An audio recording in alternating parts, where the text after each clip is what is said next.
Subscribe करा महानुभाव प्रतिपंथ चॅनलला व बेल बटन अवश्य दाबा लेटेस्ट नोटिफिकेशन प्राप्त करण्यासाठी। दंडवत प्रणाम। जय श्री कृष्ण। मी ईश्वरदास महानुभाव सर्वांचं स्वागत करतो आपल्या महानुभाव प्रतिपंथ या चॅनलमध्ये। कालच्या सत्रामध्ये आपण पाहिलं रुद्धपूरला गेल्यानंतर सर्वज्ञ श्री चक्रधर स्वामी आणि श्री प्रभू महाराजांची भेट कुठे आणि कशी झाली, त्यानंतर काय काय लीळा घडल्या ते आपण पाहिल्या। राजमठाच्या आवारामध्ये उंच मठाजवळ गोविंदप्रभू महाराजांनी तेल रोटीची आराधना केली हेही पाहिलं। आणि नंतर श्री प्रभू महाराजांनी सर्वज्ञ श्री चक्रधर स्वामींना मोगरीने का मारलं हेही पाहिलं। हे चरित्र जर तुम्ही पाहिलं नसेल, ऐकलं नसेल तर वर आय बटन मध्ये मी ती लिंक दिलेली आहे, तिथे जाऊन तुम्ही तो व्हिडिओ पाहू शकता की गोविंदप्रभू महाराजांनी सर्वज्ञ श्री चक्रधर स्वामींना का मारलं। हा व्हिडिओ वर आय बटन मध्ये आहे। तर हे झालं कालचं।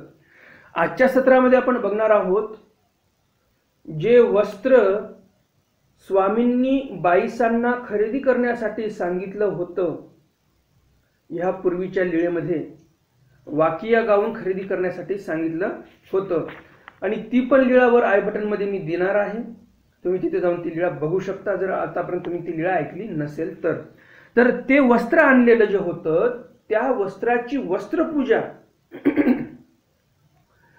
स्वामी गोविंदप्रभू महाराजांच्या ठिकाणी करतात। तर कशी करतात?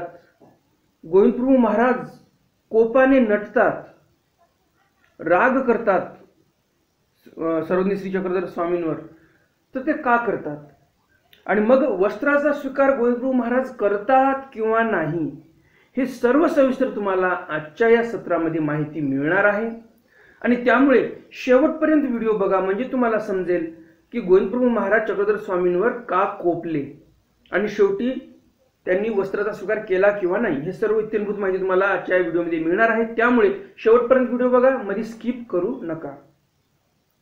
नेहमीच्याच प्रमाणे तुम्हाला हा व्हिडिओ नक्कीच आवडणार आहे आणि त्यामुळे लगेच व्हिडिओला लाईक करा। नवीन दर्शक कोणी आले असतील आणि त्यांना अशाच स्वामींच्या चरित्रामध्ये जर रुची असेल तर हे चॅनल तुमच्यासाठी आहे। या चॅनलवर मी दररोज नवनवीन स्वामींचे चरित्र टाकत असतो। तुम्हाला जर इच्छा असेल दररोज नवनवीन स्वामींचे चरित्र ऐकण्याची तर लगेच चॅनलला सबस्क्राईब करा आणि बेल बटन अवश्य दाबा। बेल बटन दाबल्यानंतर त्यामध्ये ऑल ऑप्शन सिलेक्ट करा, म्हणजे मी स्वामींचं चरित्र अपलोड केलं की सर्वप्रथम नोटिफिकेशन तुम्हाला येत जाईल आणि सर्वप्रथम तुम्ही स्वामींच्या चरित्राचं श्रवण करू शकाल। तर चला तर जास्त उशीर न करता आज काही नवीन ज्ञानार्जन करूया। दंडवत हो। लीळा चरित्र पूर्वार्ध, लीळा क्रमांक 167। श्री प्रभू श्री वस्त्र पूजा। सर्वज्ञ श्री चक्रधर स्वामींनी श्री गोविंदप्रभू महाराजांच्या ठिकाणी वस्त्र पूजा केलेली आहे, वस्त्र अर्पण केलेलं आहे। एरादिसी उदयासीची श्री प्रभू सी बाईसी मादणे केले, तवा आमचे गोसावी अंगणी चरणचारी उभे होते। वस्त्र पूजा तर केली, परंतु श्री गोविंदप्रभू महाराज स्वीकार करतात की नाही हे समोरच्या 1-2 ओळीमध्ये येणारच आहे। सकाळी सकाळी श्री प्रभू महाराजांना बाईसांनी मादणे दिलं, म्हणजे स्नान घातलं आणि आमचे गोसावी सर्वज्ञ श्री चक्रधर स्वामी चरणचारी, चरणचारी म्हणजे काय तर पायामध्ये वाहना न घालता अंगणामध्ये जाऊन उभे राहिले। श्री प्रभू श्री मादणे झाले, श्री प्रभू महाराजांचं मादण झालं। गोसावी श्री प्रभू लागी बाईसा करवी, वांकिये वस्त्र घेवविले होते। श्री प्रभू महाराजांसाठी यापूर्वीच एका लीळेमध्ये सर्वज्ञ श्री चक्रधर स्वामींनी बाईसांना एका आसूचं वस्त्र घ्यायला लावलं होतं। गोसावी बाईसासी म्हणितले, स्वामी बाईसांना म्हणतात, बाई ते वस्त्र आणा जे मी तुम्हाला वस्त्र आणायला सांगितलं होतं वाकीवरून ते वस्त्र आणा आरुते, आणा बरं आमच्याकडे. बाईसी वस्त्र आणिले. ते वस्त्र एका आसूचं म्हणजे काय तर एका सुवर्ण मुद्रेचं एक वस्त्र होतं ते, म्हणजेच एकदम भारी दर्जाचं, उत्तम दर्जाचं वस्त्र होतं ते. गोसावी वस्त्र उकलवणी निर्या केल्या. स्वामींनी ते वस्त्र उकललं आणि निर्या केल्या, त्याच्या म्हणजेच मिऱ्या केल्या. श्री प्रभूसी दर्शन केले. श्री प्रभू महाराजांना ते वस्त्र दाखवलं आणि म्हणितले, आणि आमचे स्वामी म्हणतात स्वीकरी जोजी, या वस्त्राचा स्वीकार करा. तव श्री प्रभू कोपू स्वीकरीला. श्री प्रभू महाराजांनी कोप स्वीकार केला, रागवले सर्वज्ञ श्री चक्रधर स्वामींवर श्री गोविंद प्रभू महाराज. अरे उगा उगा म्हणे. स्वामींना गोविंद प्रभू महाराज म्हणतात अरे उगा उगा म्हणजे गप्प बस, काही बोलू नको. म्हणून थोरे श्रांते निराकरिले. मोठ्या मोठ्या शब्दामध्ये त्याचं निराकरण केलं त्या वस्त्राचं. पट्टी शाळेवरी बिजे केले आणि गोविंद प्रभू महाराज पट्टी शाळेवर गेले. गोसावी वस्त्र मागवते आच्छा दिले. स्वामींनी ते वस्त्र आच्छादून ठेवून दिलं. बाईसा ते म्हणितले बाई ठेवा श्री प्रभूसी प्रवृत्ती नाही. स्वामी म्हणतात बाईसांना बाई हे वस्त्र आता ठेवून द्या. श्री प्रभू महाराजांना काय प्रवृत्ती नाही वस्त्र स्वीकार करण्याची. मग श्री प्रभूसी बाईसी पूजा अवस्वरू केला आणि मग श्री प्रभू महाराजांच्या ठिकाणी बाईसांनी पूजावसर केला. तव आमचे गोसावी उतरिला सिंहाडेनेसी उभे होते. जे दारवंठ्यापाशी सिंहाडे होते. सिंहाडे कशाला म्हणतात? जर तुम्ही छत्रपती शिवाजी महाराजांचा फोटो पाहिला असेल, सिंहासनावर बसलेले असतात, तो फोटो बरं का, घोड्यावर बसलेले नाही, जे सिंहासनावर बसलेले आहेत त्या फोटोमध्ये तुम्हाला लक्षात येईल सिंहासनावर शिवाजी महाराज बसलेले आहेत. त्या सिंहासनाला दोन्ही हाताच्या बाजूने दोन सिंहाचे तोंड असतात. त्याला सिंहासन कशामुळे बोलतात? तर ते सिंह त्याच्यावर कोरलेले असतात. त्या आसनावर, त्या आसनावर सिंह बसतो. म्हणजे छत्रपती शिवाजी महाराज जे आहेत ते जणू काही सिंह आहेत आणि त्या सिंहाचं ते आसन आहे. आणि त्या खुर्चीला जे आहे ते सिंहासन का बोलायचे? तर त्याला सिंहाचे तोंड लावलेले असायचे. तर त्याचा अर्थ तसा आहे. तर इथं सिंहाडे म्हणजे काय? तर जसं त्या खुर्चीला सिंहाचे तोंड लावलेत म्हणून सिंहासन झालं ते, त्याप्रमाणे दरवाजाच्या बाजूने दोन्ही चौकटीच्या ज्या दोन बाजू असतात त्या बाजूने दोन सिंहाचे तोंड लावलेले होते म्हणून त्याला सिंहाडे असं बोलायचे. पूजावसरू अवलोकिला. तिथे थांबून स्वामींनी पूजावसराचं अवलोकन केलं दुरून. मग गोसावी भैरवा बीजे केले आणि मग स्वामी भैरवाकडे म्हणजे भैरव बुरुजाकडे स्वामी गेलेले आहेत. मग बाईसी श्री प्रभूसी आरोगण दिधली. मग बाईसांनी श्री प्रभू महाराजांना आरोगण दिली. थाळा आरोगण वाटिये तूप वाटा कालन ऐसी श्री प्रभूसी आरोगण दिधली. बाईसांनी श्री प्रभू महाराजांना आरोगण दिली. काय काय दिलं? एका थाळ्यामध्ये दिली. मोठा एक ताट होतं, त्या ताटामध्ये आरोगण दिली. त्या ताटामध्ये एका वाटीत तूप टाकलं, एका वाटीमध्ये कालवण टाकलं आणि अशी आरोगण श्री प्रभू महाराजांना बाईसांनी दिलेली आहे. आता कालन या शब्दाचे दोन अर्थ होतात. कालन म्हणजे कालवण किंवा दुसराही अर्थ लावतात. तो अर्थ म्हणजे ज्याला आपण दुधाचं आणि केळीचं जे शिकरण करतात त्यालाही कालवण असं बोलतात. कारण दुधामध्ये साखर आणि केळीचे तुकडे करून कालवलेले आहेत म्हणून त्याला कालवण बोलतात. आणि भाजीला कालवण बोलतात हे तर आपल्या सर्वांना माहीतच आहे. तर असं आरोगणाला दिलं बाईसांनी. आणि मग श्री गोविंद प्रभू महाराजांची आरोगणा झाल्यावर उरलेला जो प्रसाद होता तो बाईसांनी घेतला. तेच बाईसी आणकू अनप्रौढविले. त्या प्रसादामध्ये दुसरं अन्न टाकलं आणि कालवलं. मग दोही देवाचा उरला प्रसाद तो बाईसा हंसराजासी आणि चांगदेव भटासी झाला. आणि मग सर्वज्ञ श्री चक्रधर स्वामींना आरोगण दिली आणि दोन्ही अवताराचा जो प्रसाद होता तो बाईसा घ्यायच्या, हंसराजाला द्यायच्या, चांगदेव भटाला द्यायच्या. असं ते दैवाचे भाग्याचे त्यांना दोन्ही देवाचा प्रसाद खाण्यासाठी मिळायचा. गोसावी श्री प्रभूची पूजा दोन्ही केलिया स्वामींनी श्री प्रभू महाराजांच्या ठिकाणी 2 पूजा केल्या. दिस दोन्ही तिन्ही वस्त्र ओळगविले. दिस 2 तिन्ही वस्त्र ओळगविले. श्री प्रभू निराकरिले. 3 वेळा स्वामींनी प्रयत्न केला वस्त्र अर्पण करण्याचा, परंतु श्री प्रभू महाराजांनी त्याचं निराकरण केलं. ते वस्त्र स्वीकार केलं नाही.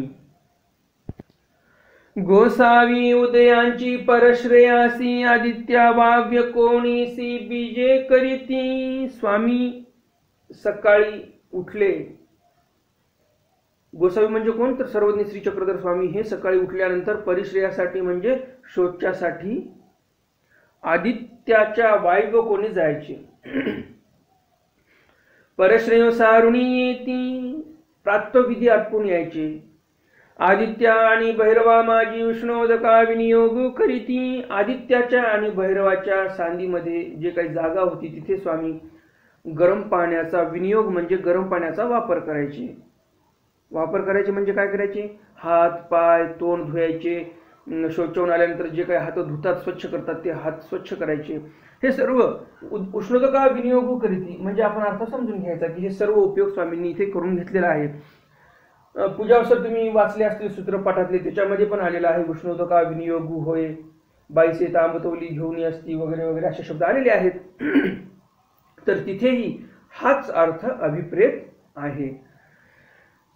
मग आदित्याची उंबरवटावरी उकडची आसन होय. मग आदित्याच्या उंबरवट्यावर उकड आसन व्हायचं. गोसावी आपले निश्री करे चरणक्षाळन करीती. उकडासन कशाला म्हणतात? काल मी सांगितलेलं आहे. ज्याला गोदोहासन म्हणतात त्याला उकडासन असं बोलतात आपल्या भाषेमध्ये. तर असं गोदोहासनामध्ये बसायचे स्वामी. गोदोहासन म्हणजे काय? गो म्हणजे काय? दोह म्हणजे काय? तर गाईचं दूध काढताना जसा माणूस बसतो त्याप्रमाणे बसणे, त्याला गोदोहासन बोलतात. तर त्या आदित्याच्या उंबरवट्यावर स्वामी उकडासन बसायचे. गोसावी आपले श्री करे श्री करे चरण क्षाळन करीती. श्रीमुख प्रक्षाळती गुळला करीती. पूजा सुरू करू नये दिती. स्वामी हे गुरुच्या ठिकाणी आहेत. म्हणजेच रुद्रपूर हे गाव कोणाचं? श्री प्रभू महाराजांचं. गोविंद प्रभू हे सर्वज्ञ श्री चक्रधर स्वामींचे गुरुजी. आणि असं गुरुच्या गावामध्ये आहेत सर्वज्ञ श्री चक्रधर स्वामी. आणि म्हणून स्वामी काय करतात? स्वतःच्याच हाताने पाय धुतात, श्रीमुख म्हणजे तोंड धुतात, गुळला करतात.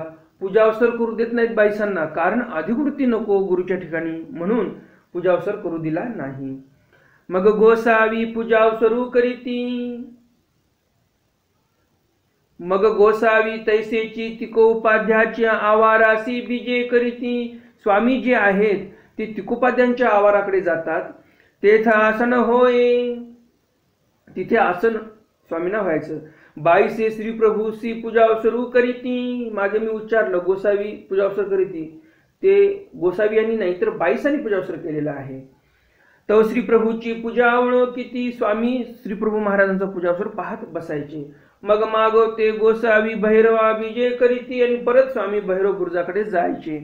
बाईसी श्री प्रभूसी आरोगण तैसीची दिधली. बाईसांनी श्री प्रभू महाराजांना तशीच आरोगण दिली चांगल्या प्रकारची. मग उरला प्रसाद उतयांतु आणि कन पृढविती. उरल्या प्रसादामध्ये दुसरं काही अन्न मिश्र करायचे. मग पालवे झाकून घेऊन येती. पालव्याखाली झाकून ते अन्न बाईसा घेऊन यायच्या. मग गोसावियांची आरोगण होय. आणि मग स्वामींना आरोगण व्हायची. उरला प्रसाद तो बाईसा हंसराजाचा अंगदेव भटासी होय. आणि गोविंदप्रभू महाराजांचा उरलेला प्रसाद यांच्याजवळ असायचाच.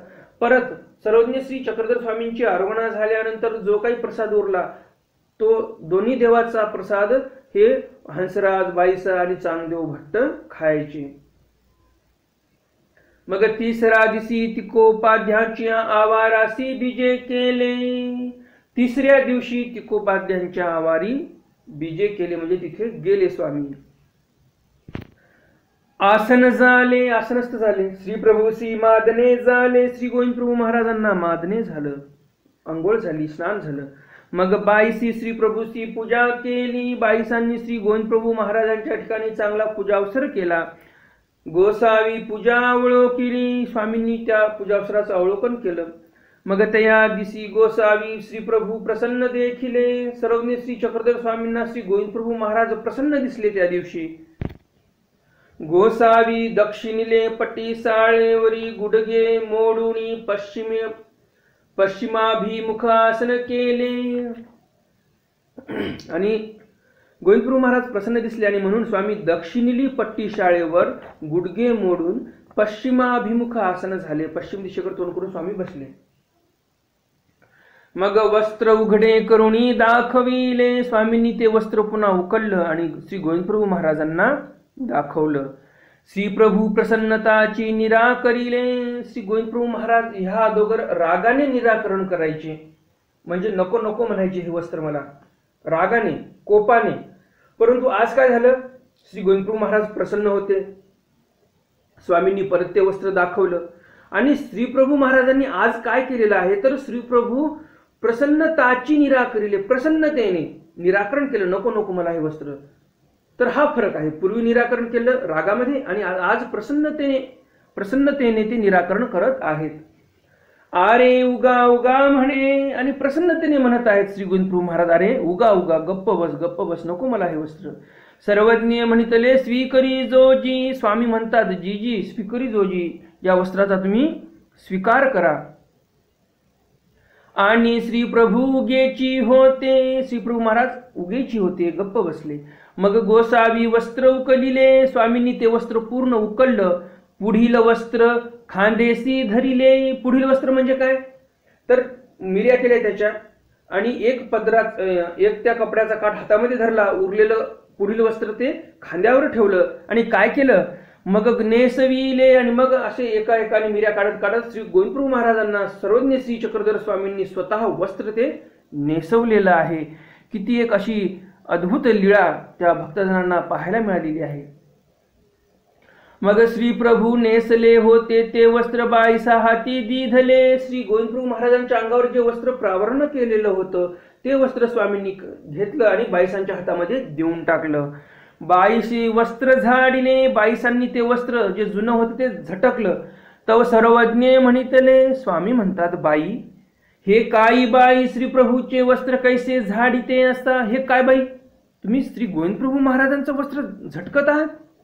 बाईसी म्हणितले. बाईसा म्हणतात बाबा रजे भरले असे, या कपड्यामध्ये नुसती रज भरलेली आहे, धुरडा भरलेला आहे, माती भरलेली आहे म्हणून झटकत आहे.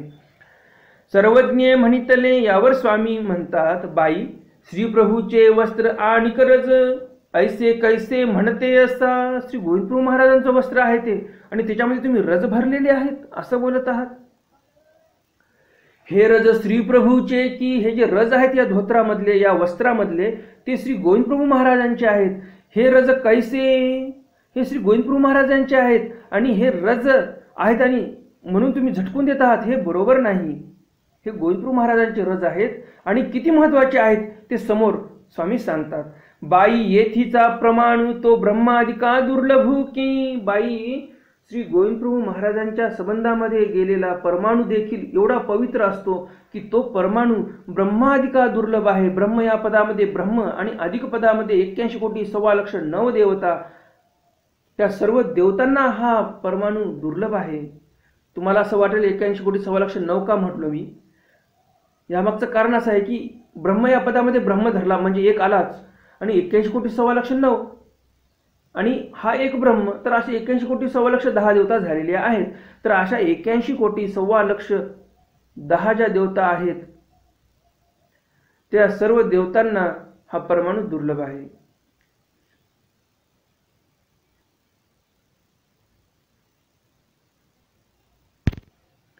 सर्वज्ञ म्हणितले. स्वामी म्हणतात बाई श्री प्रभू श्री मधुरा आंबिळाची प्रवृत्ती.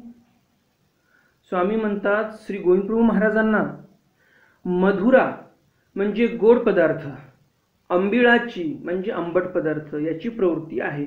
किंवा मधुरा आंबिळाची प्रवृत्ती म्हणजे गोड आंबिलाची प्रवृत्ती आहे. आंबील तयार करून त्याच्यामध्ये साखर टाकून खाणे असाही अर्थ होतो. श्री प्रभूंचा ठाई आण आण अन्न करा. श्री गोविंदप्रभू महाराजांच्या ठिकाणी दररोज जे तुम्ही उपहार करत आहात तर प्रत्येक उपहारामध्ये आण आण अन्न करा म्हणजे नवनवीन पदार्थ तुम्ही करून श्री गोविंदप्रभू महाराजांना आरोगणा द्या. श्री प्रभू श्री माखान्न प्रिय. श्री गोविंदप्रभू महाराजांना माखान्न प्रिय आहे म्हणजेच उडदापासून तयार झालेले, उडदाच्या डाळीपासून तयार केलेले अन्न, मग ते वडे असतील किंवा दुसरे काही पदार्थ असतील, ते सर्व त्यांना खूप आवडतात. तरी वडे मुख्य करून उपहारू करा. तर त्या उडदाचे वडे मुख्य करून त्यांना उपहार करा. हो काजी बाबा. बाईसा म्हणतात ठीक आहे बाबा, हो काजी ठीक आहे, हो आम्ही करू आता तुम्ही म्हटला तसं. मग बाईसी उपहारू केला. मग स्वामींच्या म्हणण्यावरून बाईसांनी त्याप्रमाणे उपहार तयार केला. श्री प्रभू श्री मर्दना मादने झाले. श्री गोविंदप्रभू महाराजांना मर्दना झाली म्हणजे उठणं लावून मस्त मालिश केली श्री गोविंदप्रभू महाराजांची आणि मग मादने झाले, आंघोळ झाली. पूजावसरू केला. पूजावसर केला बाईसांनी श्री गोविंदप्रभू महाराजांना. तिकोपाध्यांचा थाळा वाटी ठाणवै. श्री प्रभू श्री आरोगण दिधली. तिकोपाध्यांच्या आवारामध्येच मग श्री गोविंदप्रभू महाराजांना एका थाळ्यामध्ये आरोगण दिली. वाटी ठाणवे म्हणजे ठाणवे ठेवून म्हणजेच तिवई ठेवून त्या तिवईवर ताट आणि अशी आरोगणा श्री गोविंदप्रभू महाराजांना इथे बाईसांनी दिलेली आहे. थाळा आरोगण वाटी तूप. थाळ्यामध्ये जेवायला दिलं, एका वाटीमध्ये तूप दिलं, एका वाटामध्ये काय केलं. वाटा म्हणजे काय तर मोठी वाटी, छोटी आहे त्याला वाटी म्हणतात आणि वाटा म्हणजे मोठा थोडासा आकाराने, तर त्याला वाटा बोलतात. त्या वाट्यामध्ये कालन दिलं. अशी आरोगण दिली, अशा प्रकारची आरोगण दिली श्री गोविंदप्रभू महाराजांना. प्रसाद उरला, थोडा प्रसाद उरला. तेथ बाईसी आणि कुवन पृढविले. त्याच्यामध्ये दुसरं अन्न वाढवलं. पालवा अंतू झाकून भैरवाच्या देवळा घेऊन आली. पालवा खाली म्हणजे कपड्याखाली झाकून ते भैरवाच्या मंदिरामध्ये घेऊन आली, भैरव बुरुजावर. गोसाव्यांशी आरोगण झाली. स्वामींना तिथे मग आरोगण झाली. उरला प्रसादू तो बाईसा हंसराजा चांगदेव भटा झाला. आणि उरलेला जो प्रसाद होता तो बाईसांना, हंसराजांना, चांगदेव भटांना यांना दोन्ही अवताराचा प्रसाद खायला मिळालेला आहे. असं दररोज जोपर्यंत बाईसा, हंसराज, चांगदेव भट्ट जोपर्यंत रुद्धपूरमध्ये होते तेवढ्या दिवस त्यांना दोन्ही अवताराचा प्रसाद खायला मिळालेला आहे, ग्रहण करण्यासाठी मिळालेला आहे. तर असे ते दैवाचे, भाग्याचे तसा प्रसाद आपल्यालाही मिळो म्हणून आपण चांगला देवधर्म करायला पाहिजे, निर्हेतुक देवधर्म करायला पाहिजे. तर नक्कीच आपल्याला अशा दोन्ही अवताराचा प्रसाद म्हणजे हेच अवतार असतील अशातला काही भाग नाही, परंतु कधी का असेना भविष्यामध्ये ईश्वर अवताराच्या एक नाही दोन अवताराचा तुम्हाला प्रसाद नक्कीच खायला मिळेल जर तुम्ही परमेश्वराची निर्हेतुक भक्ती केली तर. परमेश्वराला एवढंच म्हणायचं, देवा तूची व्हावा, तूची भेटावा असं म्हणून जे भक्ती केल्या जाते त्याला निर्हेतुक भक्ती म्हणतात. नाहीतर मग माझ्या प्रपंचाला हे कमी पडलं म्हणून देवाला नारळ बांधलं आणि मग खेटा चालू केल्या, दररोजचे 50 गाठ्या करणं चालू केल्या तो हेतू पूर्ण होण्यासाठी, तर मग त्याला निर्हेतुक म्हणता येणार नाही. आणि अशा क्रियेमुळे तुम्हाला परमेश्वर कधी भेटणार नाही. परमेश्वर जर पाहिजे असेल आणि असा प्रसाद जर तुम्हाला पाहिजे असेल तर तुम्हाला निर्हेतुक भक्ती परमेश्वराची करावी लागणार आहे. तरच तुम्हाला असा अवसर पाहायला मिळेल, असा प्रसाद ग्रहण करायला मिळेल. तर आजचे सत्र आपले इथे संपलेलं आहे. तुम्हाला नक्कीच ही लीळा स्वामींची आवडली असेल आणि अजून जर व्हिडिओला लाईक केलं नसेल तर लगेच व्हिडिओला लाईक करा. नवीन दर्शक कोणी आले असतील त्यांना अशाच या स्वामींच्या नवनवीन चरित्राचं श्रवण करण्यासाठी खूप आवडत असेल तर हे चॅनल तुमच्याचसाठी आहे. लगेच चॅनलला सबस्क्राईब करा, कारण मी दररोज स्वामींचे नवनवीन चरित्र असे अपलोड करत असतो. आणि चॅनल सबस्क्राईब केल्यानंतर लगेच बेल बटन दाबा. बेल बटन दाबल्यानंतर त्यामध्ये ऑल ऑप्शन सिलेक्ट करा, म्हणजे मी स्वामींचे चरित्र अपलोड केल्यानंतर सर्वप्रथम नोटिफिकेशन तुम्हाला येत जाईल आणि सर्वप्रथम तुम्ही स्वामींच्या चरित्राचं श्रवण करू शकाल. तर आजचे सत्र आपलं इथेच संपलेलं आहे. भेटूया उद्याच्या नवीन सत्रामध्ये स्वामींच्या एका नवीन चरित्रासह. तोपर्यंत दंडवत प्रणाम. जय श्री कृष्ण. दंडवत हो.